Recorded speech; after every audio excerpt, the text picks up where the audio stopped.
Très bien. Donc, la question, je vais réitérer, celle de notre sœur Joël. Comment expliquer le phénomène selon lequel un enfant de Dieu dit qu'il est, qui se consacre, qui prie, qui jeûne et tout ce qui s'ensuit, arrive quand même à manifester des influences des ténèbres, les esprits humains, tout ça, comment expliquer ce phénomène? Et en réalité, cette question relève de creuser en profondeur dans le domaine de la sorcellerie. Parce que la manifestation des esprits humains, des esprits, des sorciers, tout cela qui arrive à manifester une certaine influence sur les chrétiens, c'est l'origine d'une œuvre de la sorcellerie. Vous voyez un peu? Et comment expliquer ce phénomène? Dans Job chapitre 1, à partir du verset 8, la Bible est claire. On va relire ça, s'il te plaît. Job, Yosef, tu peux relire ça à partir du verset 8. Regardez ce que le Seigneur va dire à Satan. Yahweh dit à Satan, as-tu fixé ton cœur sur mon serviteur Job? Il n'y a personne comme lui sur la terre, c'est un homme parfait et droit, craignant Elohim et se détournant du mal. Et Satan répond, je continue. Oui, continue. Et Satan répondit à Yahweh en disant, est-ce en vain que Job craint Elohim? N'as-tu pas fait une haie autour de lui, autour de sa maison, autour de tout ce qui lui appartient? Tu as béni l'œuvre de ses mains et son bétail s'accroît sur la terre. D'accord.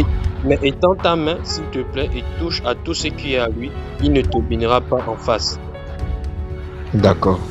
Alors, on va s'interroger minutieusement déjà ce que Dieu a dit à Satan. Je disais au départ que il y a des questions qui nécessitent naturellement des explications.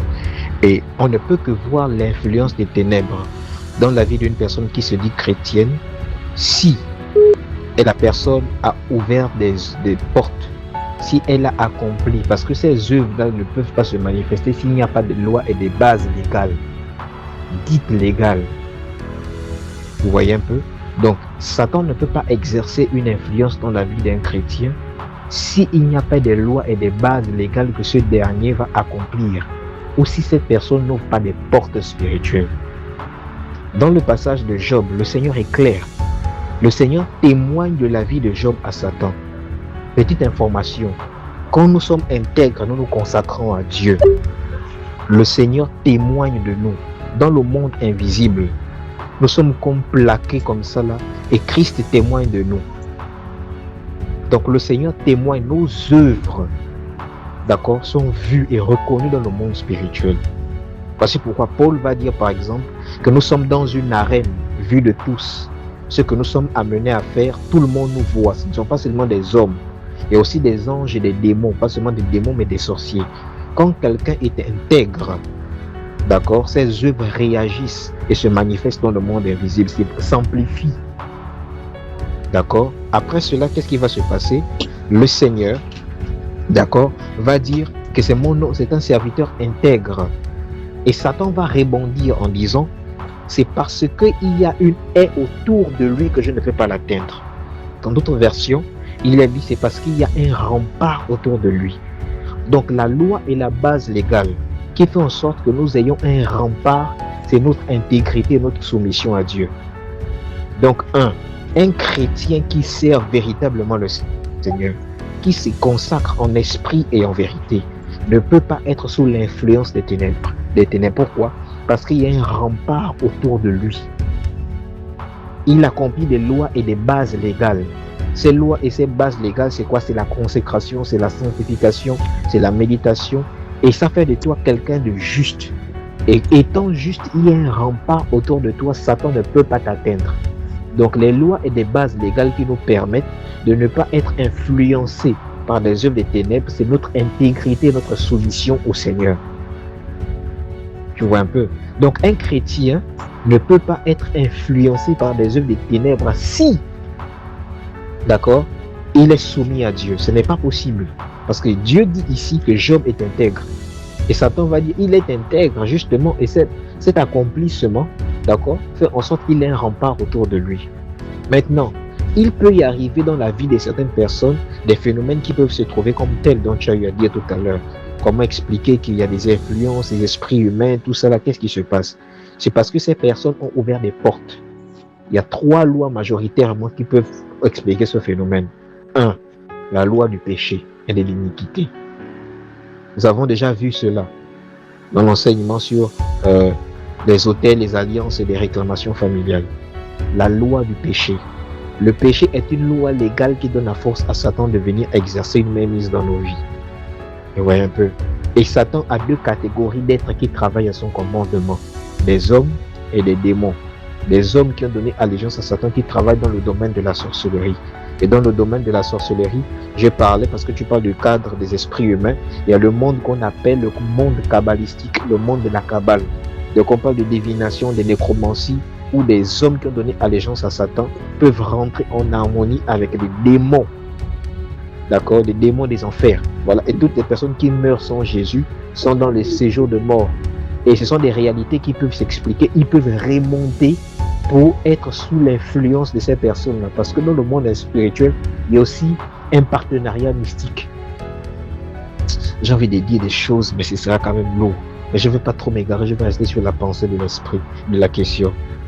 D'accord, je ne vais pas trop développer comment est-ce que les sorciers font pour avoir du crédit avec les démons qui gardent des enfers, des esprits qui sont remontés, tout ça, comment expliquer ça. Mais on va rester vraiment sur le champ d'exercice et des portes que les chrétiens ouvrent, qui donnent droit à Satan de nous dominer pour que ces influences soient effectuées. Donc la première loi, c'est la loi du péché. D'accord. La deuxième loi, c'est la loi des alliances. La première étape que j'appelle généralement, c'est l'étape de l'influence. L'ennemi vient, il influence tes pensées. Voilà, il va exercer une main dominante sur ta vie. Donc, il t'influence. Et en t'influençant, l'objectif, c'est de briser la foi, briser l'assurance.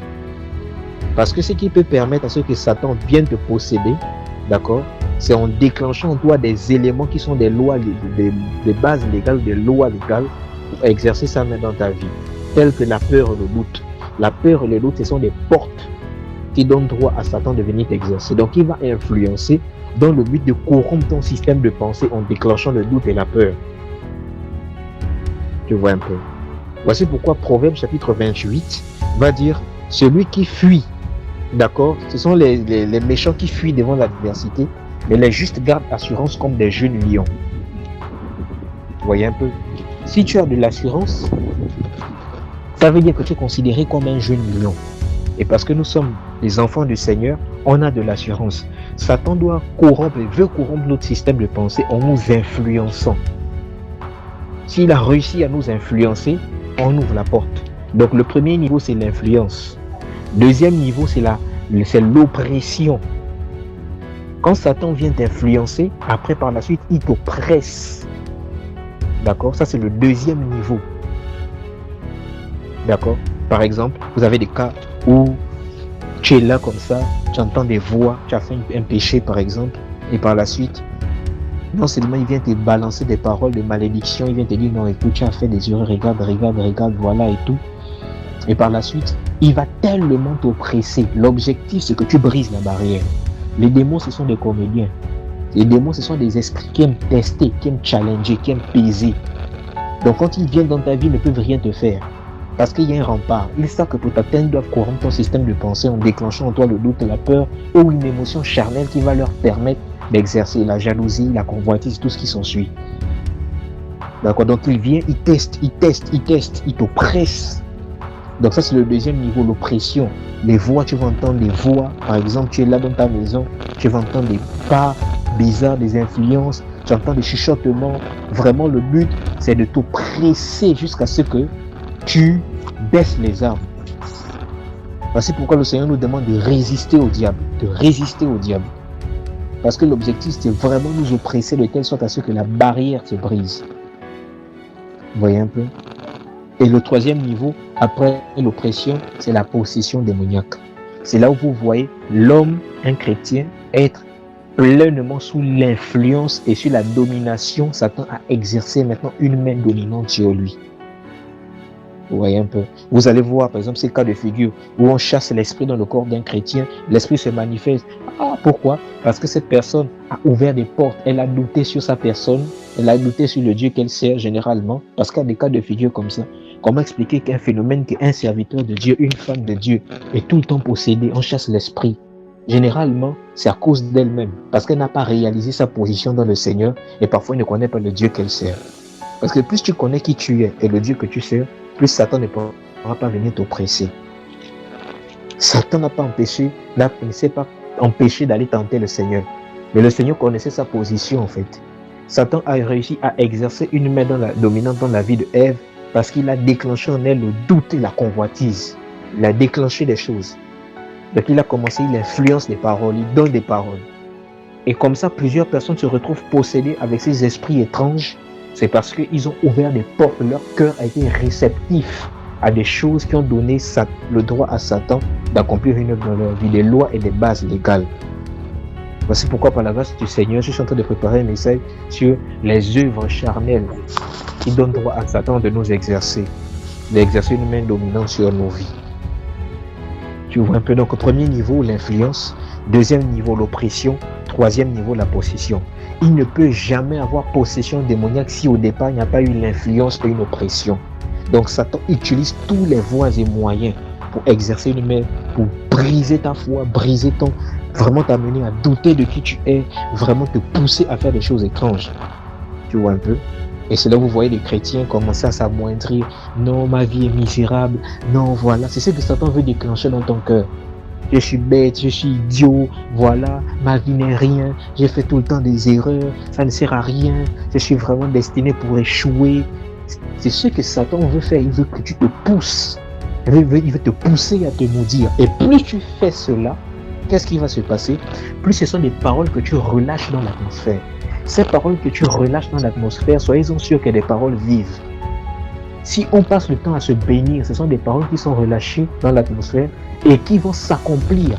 Parce que nous avons en nous une partie de la souveraineté de Dieu. La Bible dit qu'une parole du Seigneur ne revient pas à elle sans avoir accompli ce pourquoi elle a été relâchée. Donc si ton cœur est tourné vers ce qui te dénigre et que tu relâches ces paroles dans le monde invisible, Satan prend ces paroles. Les esprits des ténèbres prennent ces paroles. Ce sont des lois et des bases légales et vont se retourner contre ta vie. Voici pourquoi la Bible nous demande de veiller même sur ce que l'on dit. Parfois on parle, on dit des choses et après, boum, esprit bizarre, ça te manifeste, esprit des eaux, esprit d'esprit humain, tout ça c'est compliqué en fait. Vous voyez un peu? Donc, l'ignorance, qu'est-ce que je raconte? Le péché, les alliances et le troisième point, c'est l'ignorance. Voici les trois lois majeures qui font en sorte que Satan arrive à exercer une main dominante dans nos vies. Les esprits humains qui sont en exercice par exemple. Je disais tout à l'heure que dans la Bible, on a des cas de figure où la Bible dit de ne pas avoir l'esprit d'un mort. Ou encore, dans l'exercice des esprits humains, comment est-ce que ça se passe? Quelqu'un qui pratique la sorcellerie, je vais quand même dire des choses. Quelqu'un qui pratique la sorcellerie est en partenariat avec Satan. D'accord? Avec le monde des ténèbres. Donc, lorsqu'il veut poursuivre une personne, il fait trois choses. Dont on parle généralement de manifestations d'esprit humain. Soit le sorcier quitte son corps, va dans le corps d'une personne et son enveloppe physique là, c'est le démon qui remplace. Parce qu'ils sont en partenariat. Il y a deux cas, c'est ce cas de figure. Ce cas de figure où le sorcier sort littéralement dans son corps. Il va, d'accord, il est autour de cette personne et tout, et quand il sort, il vampe là. Son corps ne reste pas vide.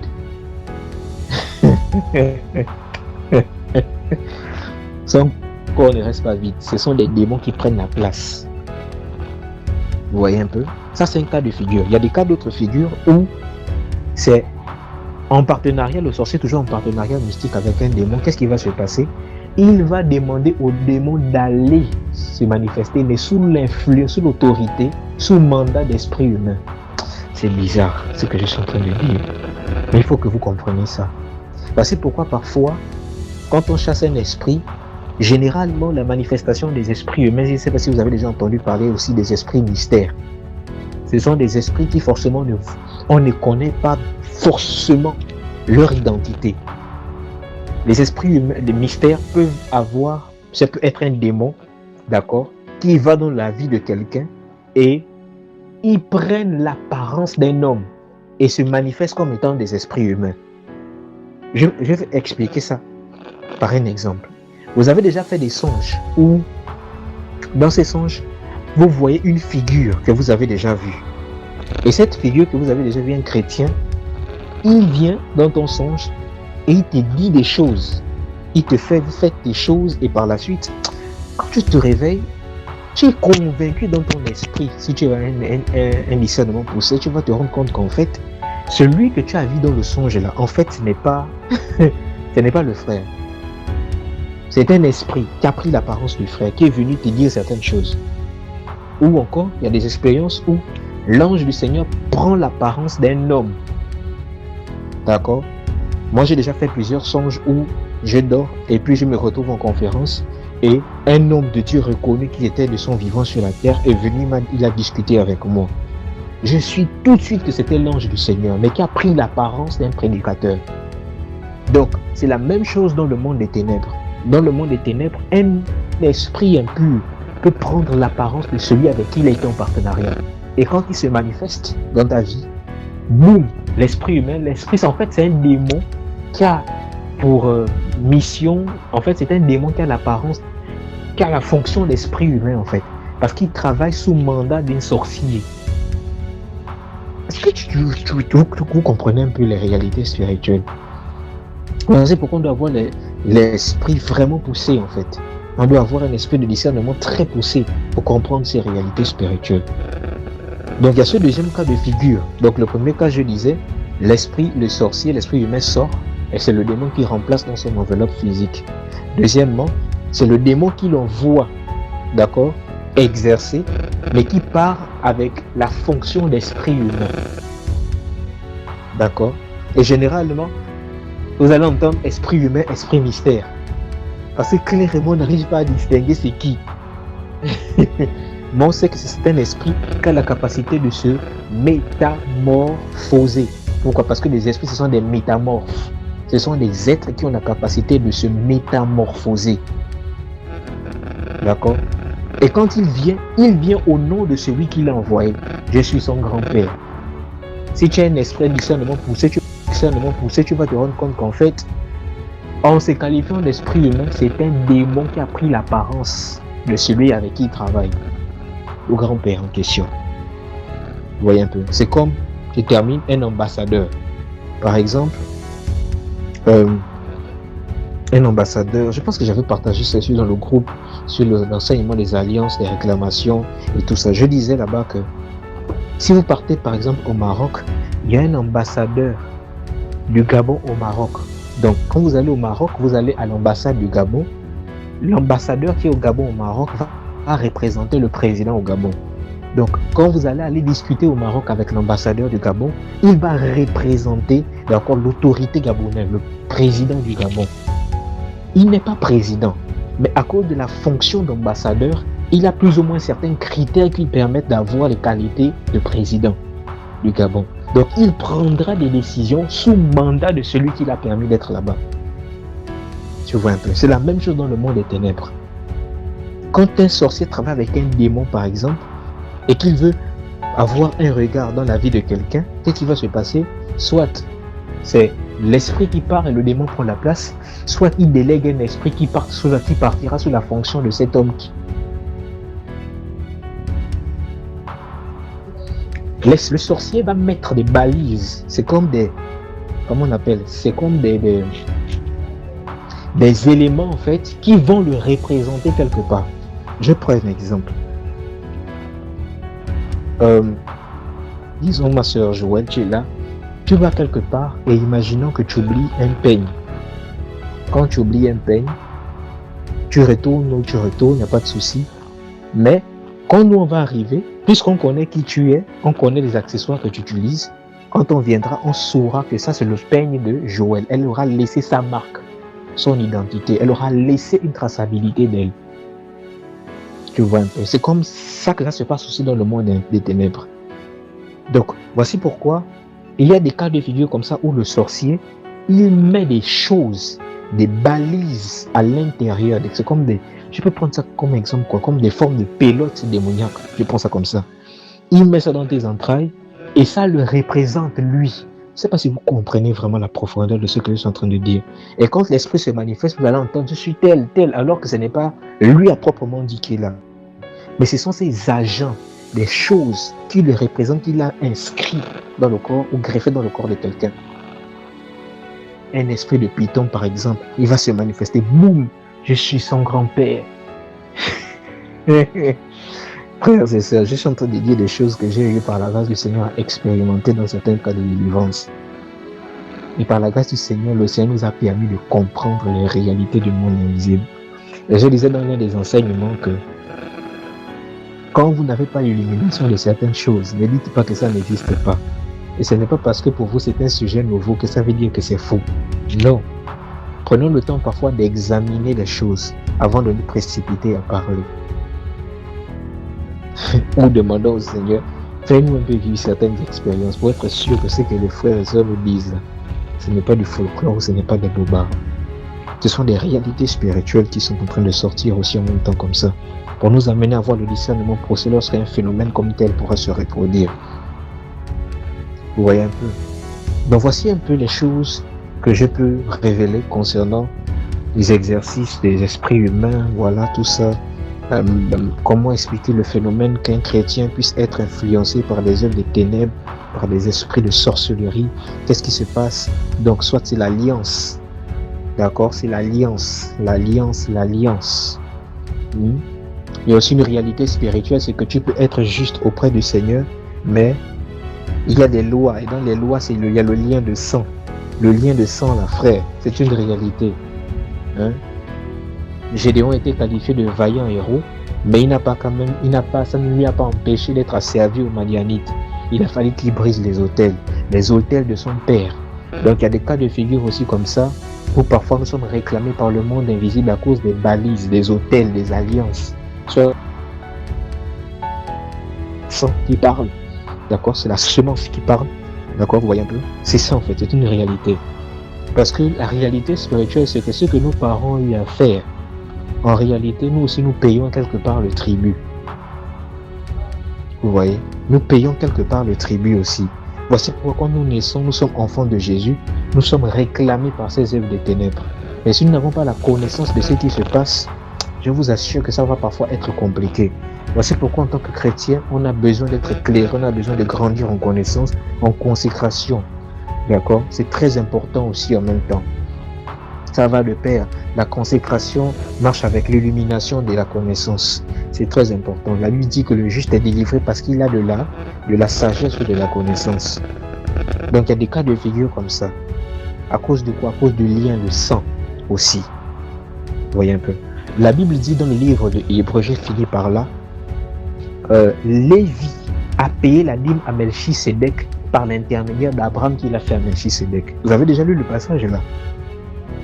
C'est dans Hébreux, je pense chapitre 10 là-bas, qui va dire que, et on peut chercher le passage, c'est mieux, Est-ce qu'on peut chercher le passage là?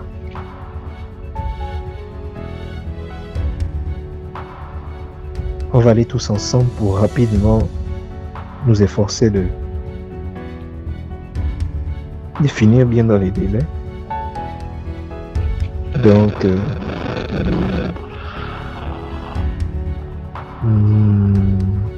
c'est dans Hébreux. Seigneur ta grâce, on va finir avec ça.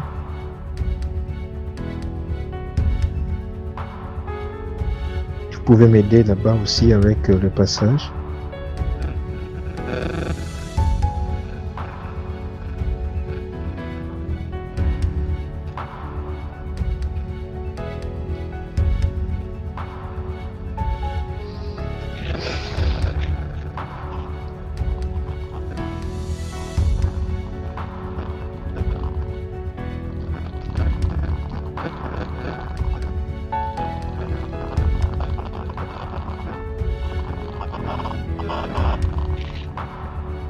Donc, ajouter à la connaissance, la consécration, ajouter à la consécration, la sanctification, la connaissance aussi sur nos origines.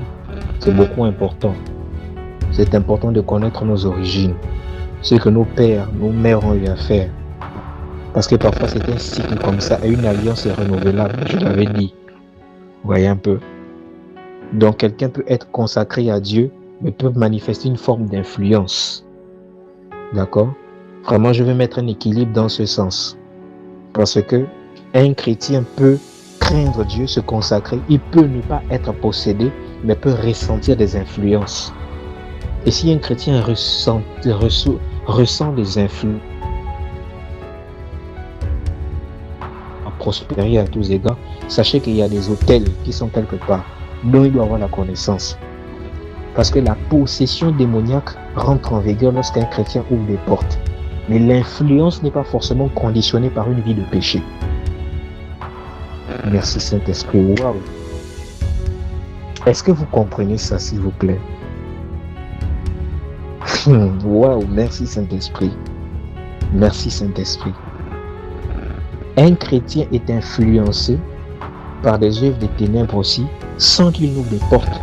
Il peut manifester certains schémas dans sa vie où il y a certaines stagnations, pas parce qu'il a forcément péché, mais parce qu'il est sous influence. Et s'il a des influences, ça veut dire que c'est intrinsèquement lié à des hôtels et des alliances familiales.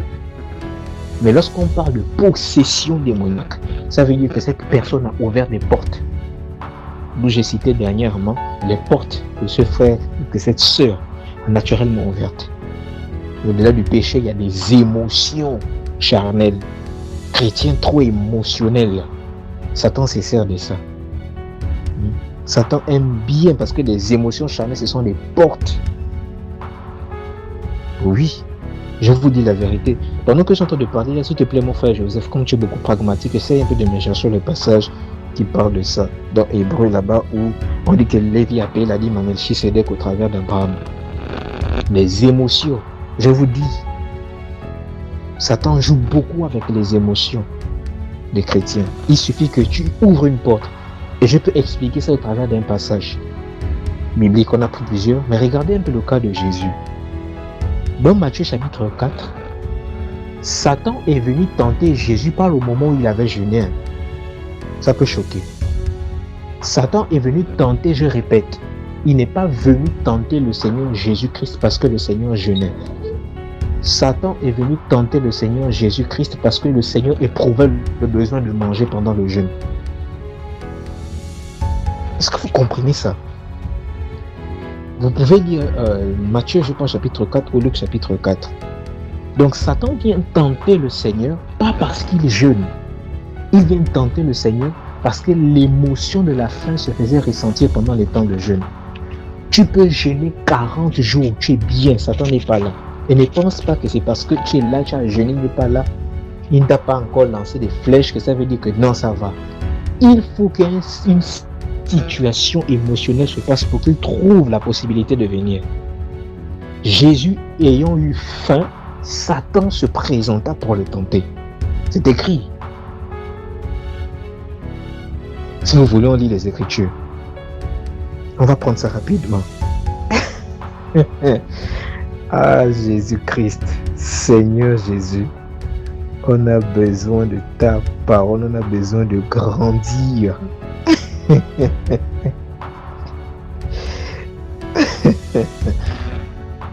Ok. Matthieu chapitre 4 à partir du premier verset, ça dit: alors Jésus fut emmené par l'Esprit dans le désert pour être tenté par le diable. Après avoir jeûné 40 jours et 40 nuits, il eut faim. Le tentateur s'étant approché et lui dit: si tu es le Fils de Dieu, ordonne que ces pierres deviennent du pain. Donc, voici Satan qui donne une déclaration au Seigneur dans le contexte de son désir de combler le besoin de manger. Satan fait son entrée lorsqu'il voit qu'il y a une émotion charnelle qui veut se manifester, qui s'est manifestée. Et il dit, en fait, si tu es le Fils de Dieu, dis que tu transportes ces pierres. Ces pierres. Chrétien charnel. Chrétien qui parle beaucoup pour ne rien dire.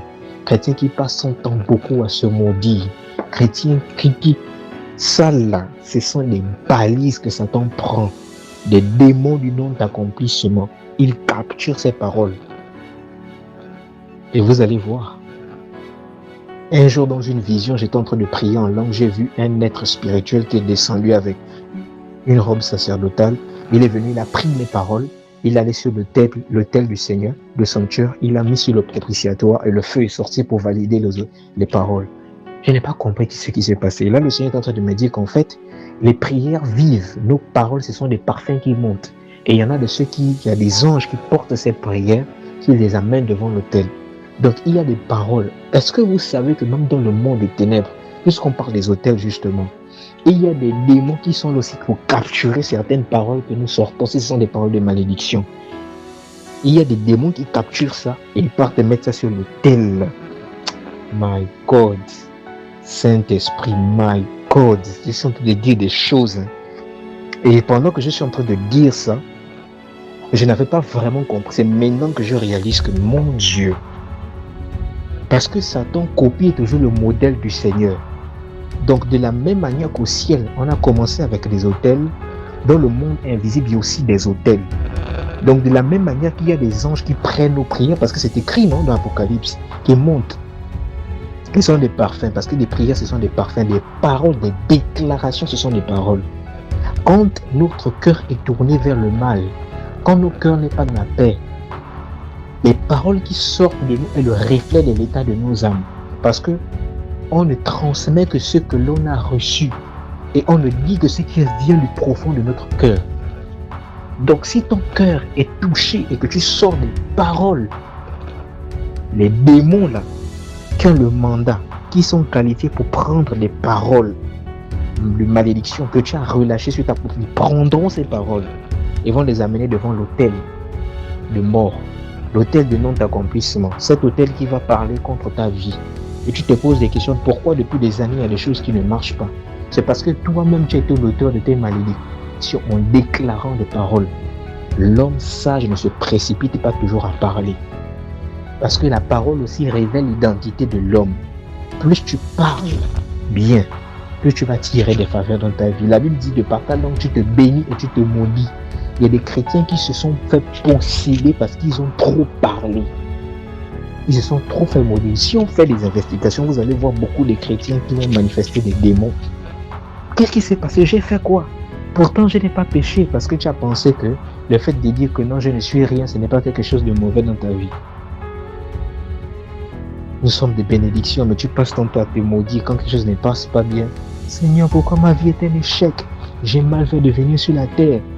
Dans le monde spirituel, tes paroles sont amplifiées fois 100.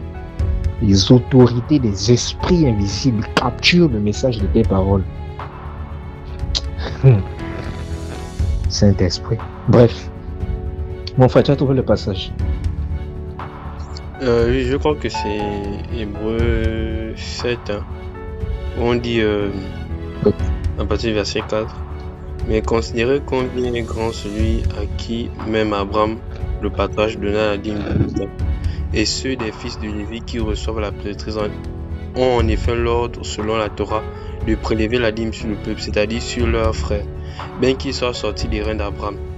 Mais celui qui n'est pas d'une même famille de passage généalogique a reçu la dîme d'Abraham et a béni celui qui avait le destin. Et sans aucune opposition, c'est le moindre qui est béni par celui qui est plus excellent. » Et ici, on va s'arrêter sur le passage en fait qui parle du fait que Lévi a payé la dîme à Melchisédek au travers d'Abraham. Voici une réalité spirituelle ici. D'accord? Cette réalité n'est pas christique. Cette réalité n'est pas chrétienne. Cette réalité, elle est spirituelle. Et le spirituel n'est pas toujours lié à ce qui est christocentrique. Non. Abraham a payé la dîme à Melchisédek qui est Yeshua le Seigneur, mais en payant la dîme, les reins d'Abraham, Lévi qui était dans ses reins, a aussi payé la dîme. Donc ce qui veut dire que l'action d'Abraham, les entrailles d'Abraham aussi ont posé l'action. Ce qui fait que de par cette action, la bénédiction d'Abraham est tombée sur la ligne, sa lignée. Donc si un père pose une action, tisse alliance avec un esprit impur. Si ce n'est pas la bénédiction, c'est la malédiction. Et cette malédiction ne va pas s'arrêter que chez lui. Sa malédiction va suivre ses enfants. Tu es enfant de Jésus-Christ, mais tu es toujours sous une certaine influence. Tu te poses la question, qu'est-ce qui se passe? Parce qu'il y a une loi de la malédiction qui court, parce que ton père a fait des choses liées de sang. Oh Jésus, Jésus-Christ, Jésus-Christ. Les chrétiens doivent avoir l'intelligence et l'illumination. Mon Dieu, Dieu de gloire. Je suis tellement choqué de ce que le Seigneur nous dit ce soir et en même temps très triste. Vous ne vous imaginez pas, chers frères et sœurs, comment est-ce que beaucoup de chrétiens sont traqués dans le monde invisible. Dans le monde invisible, il y a des carnets, ton nom apparaît là-bas. Dans le sens où, parce que ton père a fait, toi on doit te traquer. Tu es enfant de Jésus, tu peux ne pas être possédé, mais une forme d'influence parce qu'il y a des lois et des bases légales. Et les enfants du Seigneur doivent avoir l'illumination pour prendre autorité et effacer tous ces décrets démoniaques. N'oublions pas que l'œuvre de la croix, d'abord, c'est pour... Quand on parle de nous sépare des religions du monde, nous délivre des religions, des dogmes qui nous condamnaient, c'était d'abord par rapport à la condamnation. Ça, c'est ce qu'il faut qu'on comprenne d'abord. C'est d'abord lié à la condamnation. Qu'on n'était pas destiné à être sauvé. C'est d'abord lié à ça. Ce n'est pas d'abord lié à l'héritage familial. Il a effacé les dogmes et les lois qui nous condamnaient. C'est d'abord lié à toutes les œuvres, parce que nous avons péché, parce qu'il y a eu un rachat. Par le sacrifice de Christ, le Seigneur nous a acheté à un grand prix, 1 Corinthiens 6:20. Maintenant, après, sur la terre, là, c'est moi, c'est la guerre, c'est le combat, c'est la... Comme dit certaines personnes, c'est la jactan. Je suis enfant du Seigneur, je suis chrétien. Tu n'es pas juste chrétien, tu es aussi enrôlé pour la guerre. Quand on te parle de guerre, ça veut dire qu'il y a un combat, il y a un challenge. Et un soldat ne peut pas aller en guerre s'il ne connaît pas les stratégies de l'ennemi planifiées contre sa vie. Voici pourquoi pour aller parfois, quand le Seigneur vous disait la vie des Israélites, pour conquérir un territoire, il fallait qu'il y ait des espions. Les espions ici peuvent être l'image de la connaissance et de l'illumination. Et le Seigneur Jésus-Christ va dire que vous ne pouvez pas aller dans une maison sans s'assurer de lier l'homme fort. Comment est-ce que tu vas lier l'homme fort si tu ne connais pas les faiblesses de l'homme fort? Jésus. Je vous dis, les influences. Et plus l'ennemi va t'influencer les pensées, quoi que tu es chrétien, il va t'influencer au point que tu ouvres des portes, que tu agisses maintenant en pratiquant le péché. Regardez comment ça se fait. Il y a l'influence. Dans le but de l'influence, je disais qu'il y a 3 domaines. Il y a l'influence, l'oppression et la possession démoniaque. Dans l'influence, ton esprit peut être encore là, stable. Il n'y a pas de souci, mais tu es influencé. Et après le deuxième niveau, qu'est-ce qui s'est passé? Il y a l'oppression. Cette oppression, là, ça devient maintenant le level 2. Frère, on dit ça en anglais comment? La circonférence. En anglais, on dit ça comment? The infinity, vicinity, voilà. The vicinity, c'est ça, en fait. On parle un peu anglais. Donc, dans ta circonférence, qu'est-ce qui va se passer là? Donc, the vicinity, là, qu'est-ce qui va se passer? L'ennemi va tellement t'acculer, va tellement t'oppresser, que tu vas maintenant agir de manière charnelle. Quand tu agis de manière charnelle, tu donnes maintenant libre accès à Satan de venir te posséder. Donc l'influence fait naître l'attitude charnelle. L'attitude charnelle fait naître la possession démoniaque. Et vous allez voir des chrétiens, ils manifestent maintenant des péchés répétés. Des péchés répétés, des péchés répétés. Qu'est-ce qui s'est passé? Parce qu'au début, il y a eu une influence, il n'a pas été enraciné dans le roc, il n'a pas lutté. Facilement, c'était une âme fragile. Satan a eu le dessus sur ses pensées. Et après les influences charnelles, tu vas entendre masturbation en gauche, pia, tu tombes dans masturbation. Boum, qu'est-ce qui va se passer? Tu te dis, Seigneur, pardonne-moi. Mais non, frère, c'est pas fini. Dieu t'a pardonné, mais tu as laissé les marques dans le monde invisible. Saint-Esprit. Vous pensez que les actions que l'on pose comme ça, là, telles que la masturbation, ça reste comme ça? Frère, ce sont des marques dans le monde invisible. Un jour, excusez-moi si je vous choque, mais vous avez besoin d'être un peu choqué quand même. Parfois, les chrétiens ont besoin d'être choqués pour réaliser que la vie chrétienne, non, c'est pas un jeu. C'est véritablement la guerre. J'avais reçu une révélation pendant qu'on était en train de faire un exercice, ça remonte à des années. Et là, il y a une personne qui a pratiqué une œuvre et le Seigneur me dit en fait que cette œuvre est une balise directe pour les esprits des eaux. Comment ça? Cette personne s'est repentie, oui, alléluia. Mais il n'a pas déclaré en effaçant les actes dans le monde invisible. Et il y a quelque temps, il y a encore un frère qui est venu me rappeler, m'expliquer une vision. Qu'en fait, dans cette vision, qu'est-ce qui va se passer? Il y avait un frère qui tombait beaucoup dans la masturbation, et en tombant dans la masturbation, qu'est-ce qui va se passer? Il va laisser des marques dans le monde invisible. Et le frère dans le songe va venir voir le frère, il va demander, mais le frère est où? Il y aura un homme qui va être à côté de lui, qui va dire que ton frère n'est pas là, mais il a laissé des marques, il faut qu'il vienne effacer. Donc pendant qu'il regarde, il voit sa semence au sol. Le frère n'est plus là, hein, mais il a laissé sa semence. Et ce sont des pistes, des balises. Voici pourquoi les esprits des eaux sont aussi beaucoup attirés par Seigneur. Est-ce qu'il faut que je parle de ça? Ah Jésus. Quand vous tombez dans la masturbation, quand plusieurs personnes tombent dans la masturbation, ce sont des pistes dans le monde invisible qui laissent des taches.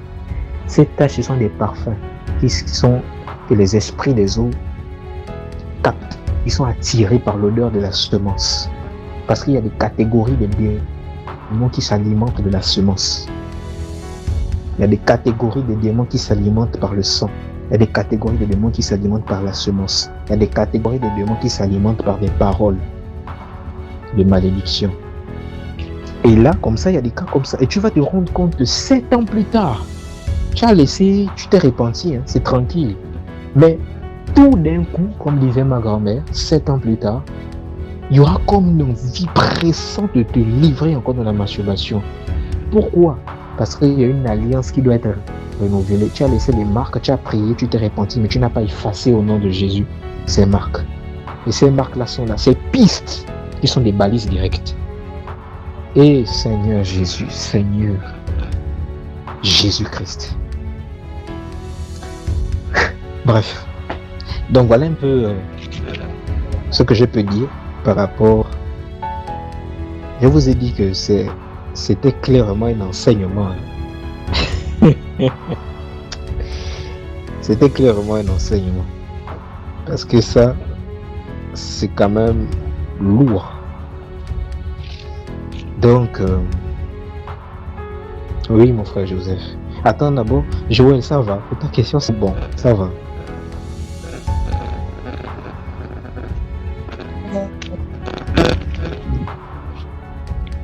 Ah, j'ai pas compris, c'est bon?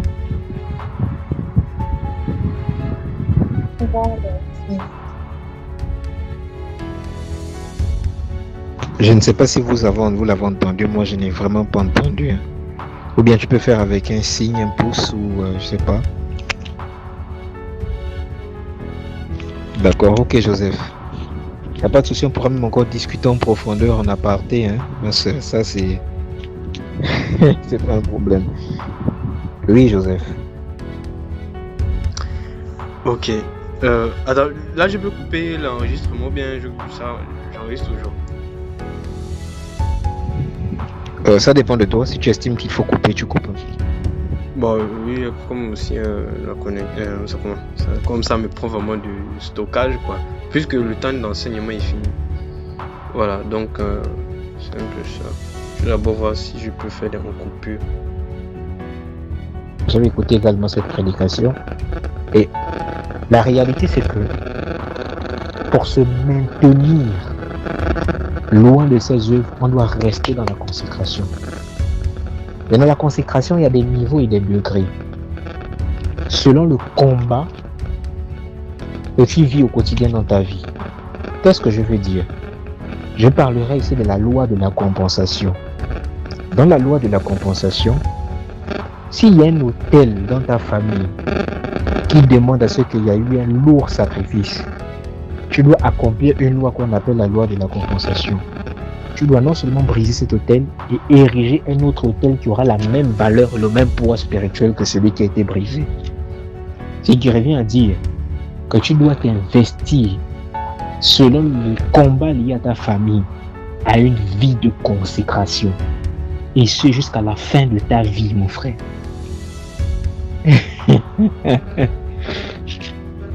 Jusqu'à la fin de ta vie, tu dois demeurer dans la consécration. Parce que tu connais les autels, les choses qui sont liées à ta famille. Il n'y a pas juste que des passifs dans la consécration. C'est vrai qu'il y a du prix à payer et tout, mais ça reste toujours une valeur et une plus-value. De se connecter au Seigneur, d'apprendre du Seigneur, de grandir dans le Seigneur, d'expérimenter la véritable délivrance dans le Seigneur. Donc, c'est impératif. La consécration, c'est impératif. Plus tu es proche du Seigneur, plus le Seigneur va te révéler son état de cœur, va te révéler également ce qu'il veut que tu fasses dans ta destinée. Et des éléments qui combattent ta destinée, il va te les révéler afin que tu changes d'attitude. Comme ce qui s'est passé avec Gédéon. Il a fallu que Gédéon ait une certaine relation et connexion avec le Seigneur pour qu'il dise qu'en fait, à cause des autels de ton père, s'il n'était pas proche du Seigneur et intime à Dieu, je ne pense pas que le Seigneur allait lui révéler cela. Proverbe va dire que le but du Seigneur, c'est de cacher les choses mystérieuses, mais les rois les révèlent. Et ne peut être roi celui qui est proche du Seigneur. Et pour être proche du Seigneur, il faudra maintenir une vie de consécration.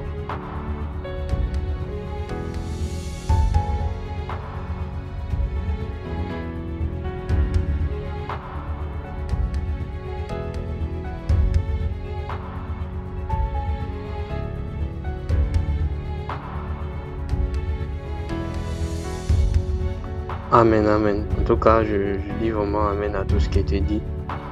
Pour ma part, on en reparlera le temps de digérer vraiment tout ce qui a été dit.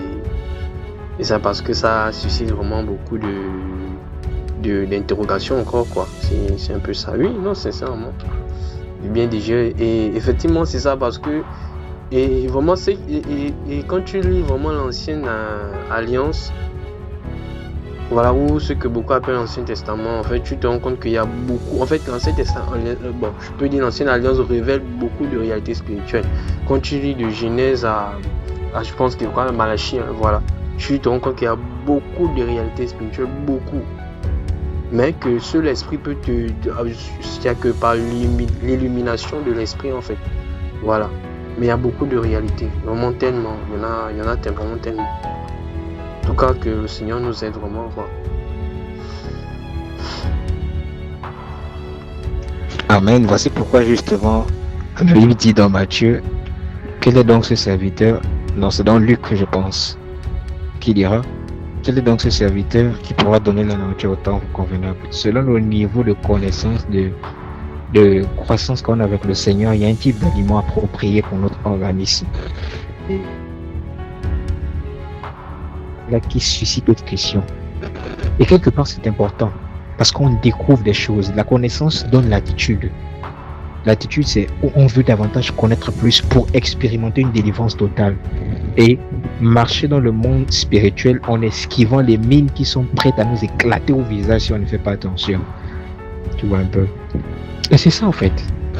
On doit grandir dans la connaissance de ces choses.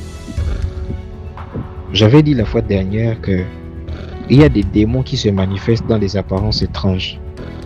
Mais puisqu'on n'a pas la connaissance de ces démons-là, parfois ils peuvent exercer certaines choses. J'ai pris un cas la fois dernière dans le partage où je disais, un jour j'étais chez un frère, j'ai vu un démon qui était costaud, assez court de taille et il était assez impudique. Et je lui ai dit, au nom de Jésus, esprit d'impudicité, pars. De toute façon, j'ai dit ça avec toute l'assurance. Le démon m'a regardé qui pilla dans les yeux. Oh, Jésus, ça c'est quoi? Pars. Pia, il me regarde dans les yeux, j'ai dit Jésus-Christ. Et c'est là où j'ai eu la bonne présence. Mais toi, je te chasse, qu'est-ce qui se passe? Il m'a dit, je ne peux pas partir d'ici. Bon, enfin, quand je parle de chien, frère, ça veut dire le terrain familial, parce que c'était pas celui le propriétaire. Donc, son grand-père était vraiment un occultiste. Donc, il a laissé des démons là-bas. Donc, naturellement, quand tu ouvres un sanctuaire démoniaque, il y a des démons que tu invites. Il m'a dit, tu ne peux pas me chasser pour deux raisons. La première raison, ici, là, c'était consacré. Et je ne peux pas partir parce que j'ai des lois. Ce sont des bases. Ici, là, ça a été consacré, donc je ne peux pas. Je suis un esprit de localité. 1. 2. Je ne suis pas un démon d'impudicité. Ce n'est pas parce que tu me vois mal vêtu que ça veut dire que je suis un démon d'impudicité. Je suis un démon de légèreté et mon nom c'est Bouffon. Il m'a donné son rôle et son nom. Pourtant, il était habillé de manière impudique. Ah bon? Donc tu es impudique, on se dit que tu es impudique. Donc tu es bien impudique, on se dit que tu es impudique alors que ce n'est pas ça ta fonction. Il dit, ben oui. Vous voyez, il y a des cas comme ça pratiques où le Seigneur permet qu'on ait la révélation de certaines choses, même l'identité de certains noms, des démons, des esprits méchants, pour avoir la bonne attitude et bien les fouetter en les chassant bien au nom de Jésus. Tu vois un peu. Ce sont des choses comme ça qu'on a besoin d'avoir comme illumination. Parfois, des cas de démons, je t'assure, tu vas chasser, sort, tu te fatigues spirituellement. Là, il est là, il fait le sketch avec toi, il se dit, c'est bon, je pars. Il n'est pas frère. Il est seulement en train d'épuiser dans le cœur, il est en train de rire. Et tu te dis, voilà, pendant qu'il s'agit, toi, alléluia, tu as dans son frère, il te gaze. Parce que tu n'as pas encore identifié sa fonction. Parfois, identifier la fonction ou la source d'un esprit donne plus la force à ce que l'esprit parte. Parce que tu connais son origine, tu connais qui il est. Et donc, plus que tu connais qui il est, c'est que tu brises également son autorité, sa puissance. Parce que tu as révélé quelque chose qu'il est censé faire. Le fait de révéler son identité, c'est révéler son pouvoir. Et si tu révèles son pouvoir, c'est que tu as la capacité de condamner ses œuvres. Tout ce qui est révélé est condamné.